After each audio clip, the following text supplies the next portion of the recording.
Hello दोस्तों, उम्मीद है कि आप सब खैरियत से होंगे। आज हमारा रिएक्ट जेएस का 6th ट्यूटोरियल है जिसमें हम मज़ीद रिएक्ट जेएस के बारे में पढ़ेंगे। लेकिन इस ट्यूटोरियल को स्टार्ट करने से पहले मेरी आप सबसे रिक्वेस्ट है कि अगर आप लोगों ने मेरे चैनल को अभी तक सब्सक्राइब नहीं किया तो मेरे चैनल को सब्सक्राइब कर लें और बेल आइकन को प्रेस कर लें ताकि मेरी नेक्स्ट आने वाली वीडियो जो है ना वो आप तक बआसानी पहुँच सके। तो आइए टाइम वेस्ट किए बगैर चलते हैं हम अपने 6 ट्यूटोरियल के ऊपर। तो दोस्तों आज के इस ट्यूटोरियल में हम पढ़ेंगे रिएक्ट कंपोनेंट्स के बारे में हम डिटेल से पढ़ेंगे। व्हाट आर कंपोनेंट्स क्या होते हैं हम ये पढ़ेंगे और इसको अच्छी तरह से मैं आपको समझाऊंगा कि कंपोनेंट्स क्या होते हैं रिएक्ट के अंदर।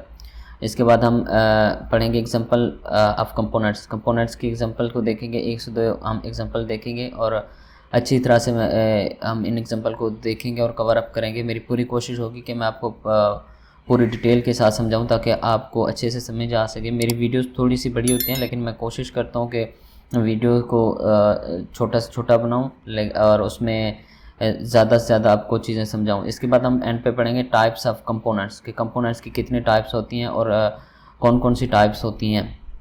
तो इसी तरह हम अब पढ़ेंगे व्हाट आर कंपोनेंट।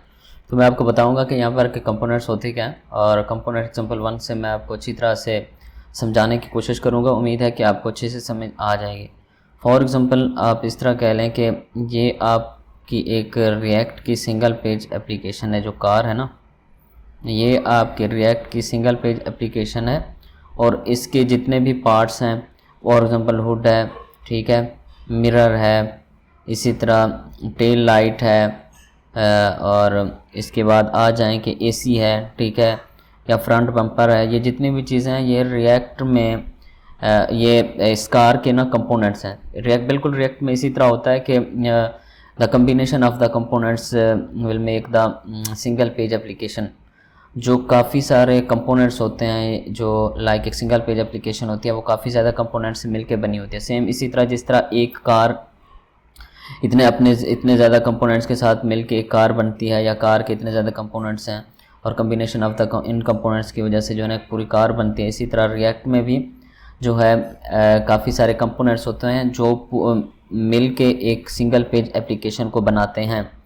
और इसी तरह हम एग्जांपल 2 को देखते हैं। इसमें मैंने एक वेबसाइट का जो है ना स्क्रीनशॉट लिया हुआ। ये एक सिंगल पेज एप्लीकेशन है, ठीक है। तो इसमें हमारे पास जो है हेडर है, ठीक है, ये हेडर हो गया। इसके बाद इसमें वेदर कॉस्ट हो रहा है तो इसमें साइड बार 1 हो गई। इसी तरह इसमें रिसेंट पोस्ट आ रही है तो ये साइड बार 2 हो गई। ये हमारा जो है ना मेन कंटेंट एरिया हो गया। इसके बाद ये हमारा फुटर हो गया, ठीक है। तो हम इस तरह करते हैं कि ये हमारा इसमें आपको इस तरह समझाने की कोशिश करता हूँ कि ये हमारा 1 कंपोनेंट है, ठीक है, ये हमारा 2 कंपोनेंट है, ये हमारा 3 कंपोनेंट है और ये हमारा 4 कंपोनेंट है और जो मिड कंटेंट है ये हमारा 5 कंपोनेंट है। तो ये ओवरऑल एक पूरी एप्लीकेशन है जिसमें आप देख सकते हैं कि मल्टीपल कंपोनेंट्स है। ये पूरी एप्लीकेशन मल्टीपल कंपोनेंट्स के बेस के ऊपर बनी हुई है। मैं आपको मज़ीद कुछ इसमें एक्सप्लेन करने की कोशिश करता हूँ कि फॉर एग्जाम्पल एक साइड बार है, साइड बार 1 है, 2 है, ठीक है, हेडर है, फुटर है और ये मिड कंटेंट एरिया है। ये हमारे पास 5 टाइप्स के ना कंपोनेंट्स हैं। तो ये 5 टाइप के कंपोनेंट्स मिल के जो है ना हमारी पूरी एक एप्लीकेशन को बना रहे हैं, ठीक है।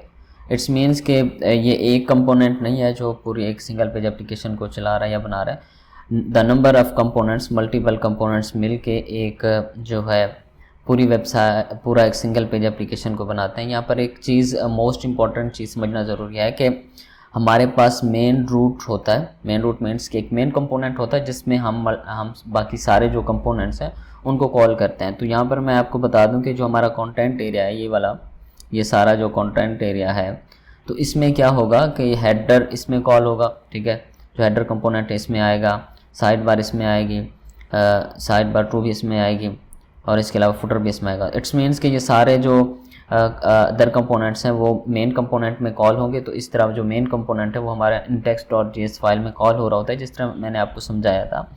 जो app.js है, मैंने जब फर्स्ट प्रोजेक्ट क्रिएट किया था तो उसमें app.js था, वो हमारा समझने के एक मेन कंपोनेंट्स था। बाकी हम जितने भी ये कंपोनेंट्स हैं उसमें कॉल करेंगे और जो app.js कंपोनेंट है उसको हम कॉल करेंगे index.js के अंदर। तो इस तरह हमारी आपको याद होगा कि जो मेन फाइल रन होती है वो index.js होती है। तो इस तरह हमारी जो एप्लीकेशन है उसमें जो मेन रूट के तौर पे काम करता है वो एग्जांपल के तौर पे वो app.js करता है, बाकी उसके अंदर कॉल होते हैं कंपोनेंट्स। तो मज़ीद आगे चल के हम पढ़ते हैं कि टाइप्स ऑफ द कंपोनेंट्स कितने टाइप्स के होते हैं और उनमें क्या क्या वो क्या क्या काम करते हैं। तो यहाँ पर मैं आपको अच्छे से समझाऊंगा और आपने इस लेक्चर को बड़े ध्यान से देखना है। हमारे पास दो टाइप्स के मेन कंपोनेंट्स होते हैं, फंक्शनल कंपोनेंट्स, ठीक है, क्लास कंपोनेंट। फंक्शनल कंपोनेंट्स मैं आपको पहले समझाता हूँ, उसके बाद मैं आपको क्लास कंपोनेंट समझाऊंगा, ठीक है। और हम पढ़ते हैं फर्स्ट फंक्शनल कंपोनेंट, ठीक है। तो फंक्शनल कंपोनेंट का जो फर्स्ट पॉइंट है, a functional component also returns HTML and behave much the same way as a JavaScript function, ठीक है। जो फंक्शनल कंपोनेंट होता है वो बिहेव करता है जावास्क्रिप्ट के फंक्शंस की तरह, जिस तरह हम जावास्क्रिप्ट में एक सिंपल फंक्शन को लिखते हैं और उसमें फिर हम जो है ना पैरामीटर पास करके जो वेरिएबल की वैल्यूज़ है उसको गेट करते हैं। सेम इसी तरह जो कंपोनेंट होता है रिएक्ट के अंदर, उसमें भी हम जो पैरामीटर पास करके, यहाँ पर पैरामीटर ज़्यादा प्रॉप्स होते हैं, प्रॉप्स हम पास करके डाटा जो है ना पेरेंट एंड चाइल्ड कंपोनेंट में ना मतलब एक्सचेंज करते हैं, गेट करते हैं।